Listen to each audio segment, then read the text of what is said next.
The Exorcist Believer is kind of a funny one because I feel like there's not a whole lot to outright criticize about it. I don't think that there's anything offensively bad about it, but its kind of most evil sin is just being completely forgettable, if I'm being honest. It plays it so safe and it goes in exactly the direction you think it's going to go in the entire time. Like, the movie's about these two girls who get lost, they go out in the woods, and they return 3 days later. The characters have to figure out what happened to them. And what happened to them was demons. Like, we kind of already know that, right? Like, it's an Exorcist movie. I don't think it's a spoiler to say demons happened. That's what happened, okay? And then there's an exorcism during the third act. We kind of know exactly where this is going. No, we might not know the outcome of all the events that are going to take place, but there are pretty much no surprises here, which is really disappointing to say, especially for fans of the original, I imagine. Like, in this basically 50-year lead up to this film, it being just fine and okay and playing it safe is kind of offensive, to be honest,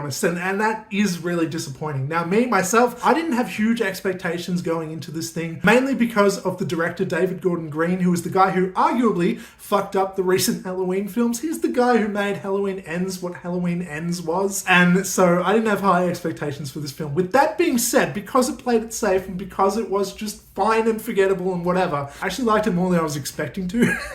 I didn't mind this movie. Like, for what it was, for its kind of very generic take, for its very just fine approach, I thought it did it solidly, if that makes any sense. Look, if I had to give it any praise in any way, I will say that the two leads and the father and daughter, the characters named Victor and Angela, they were very much easily the very best part of this film. They actually made me care about these characters. I thought they were well written. I thought the actors did a good job and all that stuff. I don't know. I liked them. I liked their dynamic and all that stuff. But apart from that, there's really not a whole lot to say about it. There's some demon stuff. It's a bit creepy. It's a bit gross at times and stuff like that. It's an Exorcist movie. It's exactly what you think it's going to be. And for some people, maybe that's going to be enough. I feel like for a lot of people, it's going to be quite disappointing. But I don't think that it's going to be nearly as divisive as Halloween Ends.